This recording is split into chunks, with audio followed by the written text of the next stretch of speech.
Hi everyone, my name is Zara. This is my next video. Previous video में मैंने जो article करवाया था वही आर्टिकल अभी आज हम करेंगे दोबारा से, लेकिन एक डिफरेंट केस के साथ। प्रीवियस वीडियो में ही थी integration of rational functions by partial fractions. आज का टॉपिक भी वही है, लेकिन पहले मैंने जो कराई है वीडियो उसमें मैंने पहले केस को किया है, लीनियर फैक्टर्स डिस्टिंक्ट। उस दिन मैंने करवाने दो थे, लेकिन मैंने एक इसलिए करवाया ताकि आप उसकी पहले प्रैक्टिस कर लें, फिर मैं सेकेंड पे आऊँ।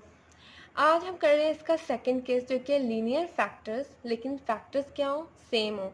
तो आपने उसका कैसे पार्शियल फ्रैक्शन निकालना है और उसको किस तरह उसको इंटीग्रेट करना है। तो हम उससे रिलेटेड करते हैं कुछ एग्जाम्पल।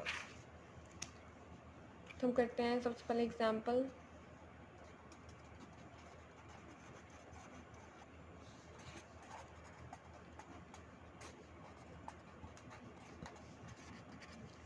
अगर आप इस एग्जाम्पल को गौर करें तो इसमें क्यू एक्स क्या है हमारे पास, x+2 की स्केयर। इसका मतलब ये हुआ कि यहाँ पे एक लीनियर फैक्टर तो है लेकिन रिपीट हो रहा है। स्केयर का मतलब क्या है कि यही फैक्टर दो दफ़ा आएगा। इसको हम ऐसे भी लिख सकते हैं x+2 इंटू x+2। तो लीनियर फैक्टर तो हैं लेकिन रिपीट हो रहे हैं। तो हमारे पास सेकंड केस क्या था कि लीनियर फैक्टर हो लेकिन सेम हो, रिपीट हो रहे हो, तो उनको किस तरह सॉल्व करना है। तो आज हम इनको देखते हैं कैसे हमने सॉल्व करना है। ऐसे फंक्शंस की यहाँ से आपका सोल्यूशन स्टार्ट होगा। ये मैंने आपको सिर्फ समझाने के लिए ऊपर किया है। अगर आपके पास इंटीग्रेशन इस तरह के फंक्शन की आ जाए, रैशनल फंक्शन हो और फॉर्म क्या हो, रिपीटेड लीनियर फैक्टर्स हो, तो आपने उसको सबसे पहले क्या करना है, 6x+7/x+2 का स्क्वायर। इसको लिखना कैसे है। प्रीवियस वीडियो में मैंने कहा था डिस्टिंक्ट थे, तो ए बी या सी किया था मैंने कि हर एक डिस्टिंक्ट एक एक अनडिटरमिन्ड कोफिशिएंट के साथ लिखा जाएगा। इसमें क्या होगा, सबसे पहले आपने ए ओवर इस लीनियर फैक्टर की जो पावर है इसको छोड़ देना है, इसकी पावर एक लिखनी है। अगर तो ये रिपीट हो रहे हैं, तब रिपीट हो रहे हैं, इसकी पावर स्क्वायर है, आपने इसकी पावर पहले यहाँ पे एक लिखनी है। फिर बी ओवर इसकी पावर एक बढ़ा देनी है।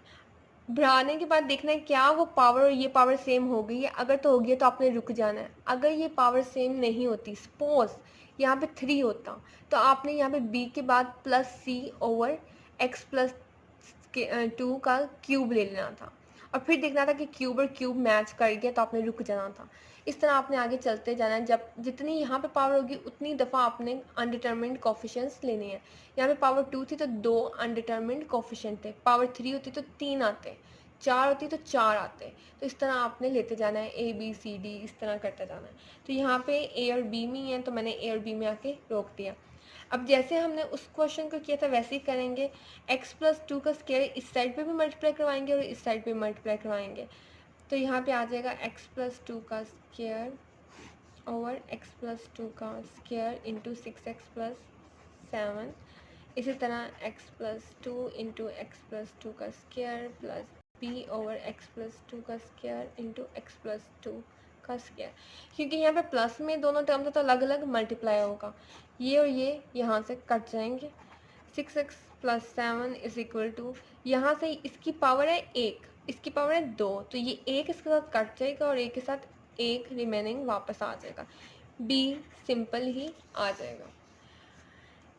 6x+7, यहाँ पे हम इसको सिंप्लीफाई करेंगे तो ax+2a+b आ जाएगा। अगर आप गौर करें इस फॉर्म को, तो यहाँ पे a x के साथ जो कॉफिशेंट है वो जस्ट a है और ये दोनों ही कांस्टेंट है।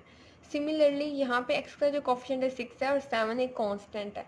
अब हम इक्वेटिंग करेंगे, इक्वेट करने के बाद हम इसको आगे सॉल्व करेंगे।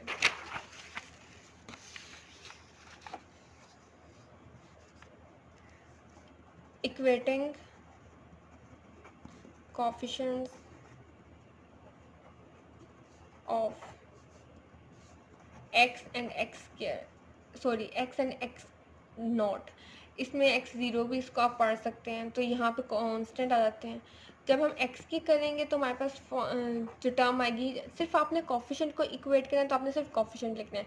x का कोफिशिएंट है 6 और x के साथ कोफिशिएंट है a, तो हमारे पास इक्वेशन ये बन गई 1। सेकेंड हमारे पास क्या बनेगी, 7 कांस्टेंट है और 2a+b कांस्टेंट है, तो सेकेंड इक्वेशन बन गई 2। अब आपने इन इक्वेशन से वैल्यूज निकालनी है ए और बी की। इक्वेशन 1 ने तो हमें ए की वैल्यू ऑलरेडी ही दे दी है कि a इज इक्वल टू 6 है, हमें इसको सॉल्व करने की ज़रूरत ही नहीं। अब हमने b की वैल्यू निकालनी है, तो b की वैल्यू कैसे निकालेंगे? Using 1 into 2। इक्वेशन 1 को यूज़ करेंगे 2 के अंदर, तो कैसे होगी? 7 is equal to 2a plus b। 2a की वैल्यू हमारे पास है 6 plus b। 7 is equal to 12 plus b। अब b हमें चाहिए, तो 12 b के साथ ऐड हो रहा है, तो वहाँ पे जाके 7 के साथ सब्ट्रैक्ट हो जाएगा, तो हमारे पास b की वैल्यू क्या आ जाएगी? -5 इज इक्वल टू b। तो हमारे पास a क्या आया? 6 और b क्या आया? -5। अब हम इन दोनों की वैल्यूज़ को पुट कर देंगे अपनी इस फॉर्म में, तो हमारे पास बन जाएगी ये फॉर्म कुछ इस तरह, 6x plus 7 over x plus 2 का स्क्वायर इज इक्वल टू,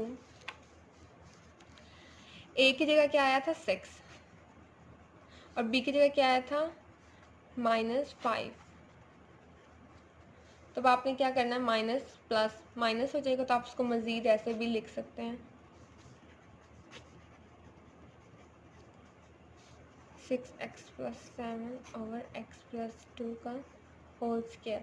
अब आप इंटीग्रेशन अप्लाई करते हैं इस पे भी और इस पे भी। जब इस पे करेंगे तो ये ऐसे हो जाएगी, यहाँ पे 2 टर्म्स हैं तो अलग अलग अप्लाई हो जाएगी। अब आप जब अप्लाई करेंगे तो 6 by constant 1 over x plus 2 D x minus 5 constant 1 over x plus 2 का होल स्क्वायर डी एक्स। इसको करेंगे तो ये तो लॉग में आंसर दे देगा x प्लस 2। यहाँ पे अगर आप नोट करें तो यहाँ पे -5 इंटीग्रेशन, अगर इसको मैं ऊपर लिख दूँ, डिनोमिनेटर से नोमिनेटर में ले आऊँ तो पावर माइनस में चली जाएगी।